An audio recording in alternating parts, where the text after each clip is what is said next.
l'objectif est clair. Et celui qui disait que c'est cousu de fil blanc a totalement raison, et les Sénégalais le savaient. Mais il est clair que Yewwi Askan Wi ne peut pas être d'accord avec cette décision.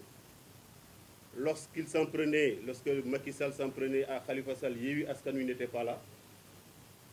Mais en s'en prenant à Ousmane Sonko, un membre éminent de la coalition, malheureusement pour lui, Yewwi Askan Wi est là, fortement adossé au peuple sénégalais.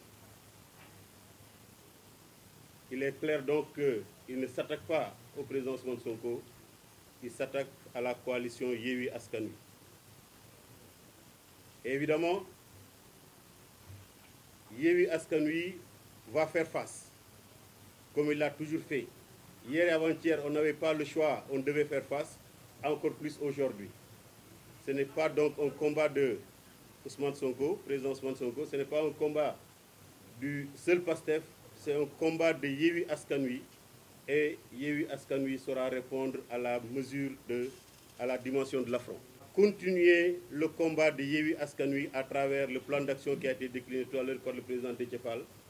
Donc le 19, évidemment, nous appelons tous les Sénégalais, particulièrement ceux qui sont épris de démocratie sincère et véritable au Sénégal, de se mobiliser dans toutes les capitales départementales, dans la diaspora, et une manifestation monstre à Dakar pour dire en réalité qu'on n'acceptera pas, encore une fois, que le président Ousmane Sonko soit écarté, comme ça a été déjà le cas avec le président Khalifa Sall. Et nous continuerons le combat pour que tous puissent participer à l'élection présidentielle de 2024, parce que, quelqu'un l'a dit, ils sont tous porteurs d'espoir et porteurs de projets.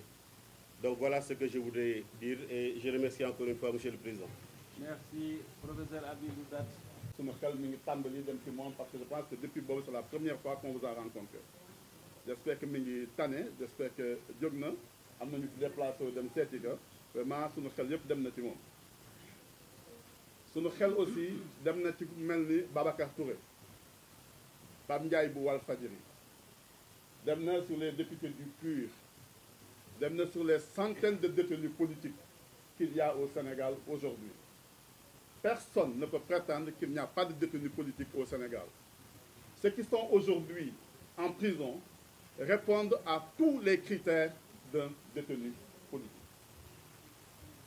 Mais suma xel aussi mi ngi dem aujourd'hui sur Ousmane Sonko, qui a travaillé ces dernières années, investi le pays, beaucoup communiqué, mis son argent, mis entre parenthèses sa vie familiale, parce que simplement il avait un projet au peuple sénégalais, et aujourd'hui on va l'empêcher de à la conquête justement et à la quête des suffrages des Sénégalais. C'est une injustice. C'est pour ça qu'à la suite du président Gakou, je voudrais aussi ajouter que nous avons aussi un déficit de démocratie dans notre pays.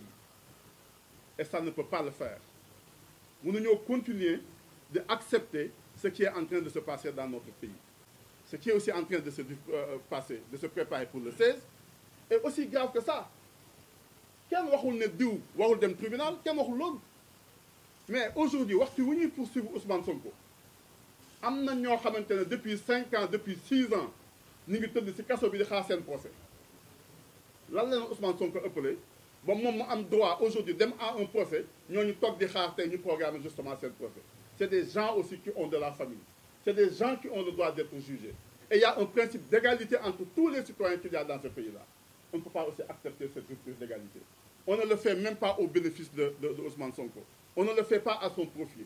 On le fait simplement parce qu'on a fait un calcul d'agenda et on est en train de voir si bon temps lañ ko war a juger ba nga xamante ne même bu defee procès balaa ñuy déposer les candidatures au niveau du conseil constitutionnel dina fekk ñu liquider ko déjà comme on l'avait aussi fait pour le président Khalifa Sall. C'est ça qui nous interpelle aujourd'hui.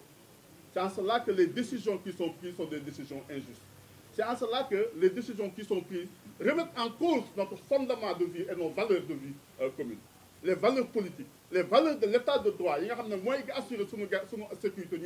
C'est ça que Macky Sall est aujourd'hui en train de remettre en cause. Il a tous les records en matière de violation des droits de l'homme. Il a tous les records en matière justement de mort sous un régime politique.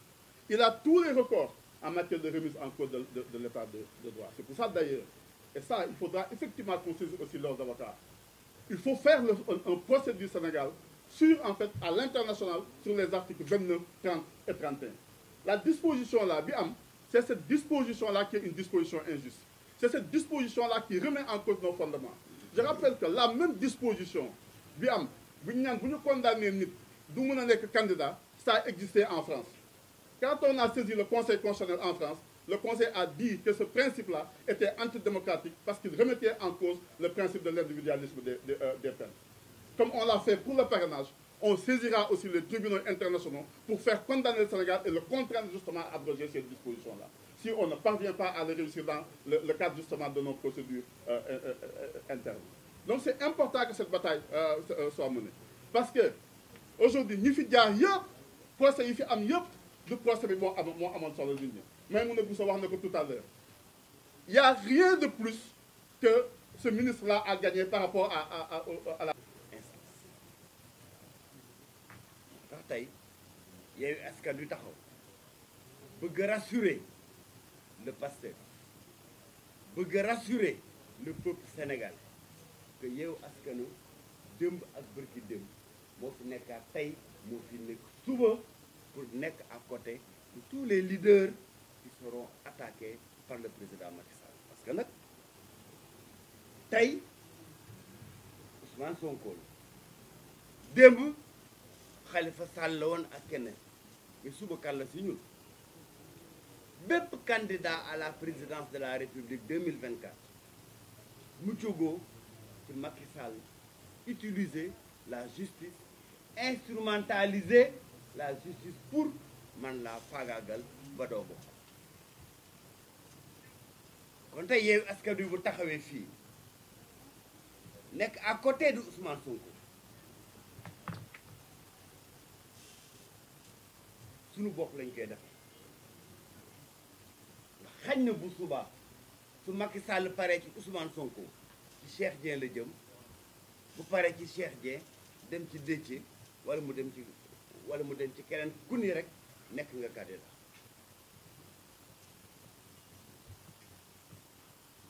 waaye man ci sama gis-gis Macky Sall dafay testé day testé rek bu nooyee nag mu dëggal ko bu amee résistance bi ci war ci population yi mu dellu ginnaaw.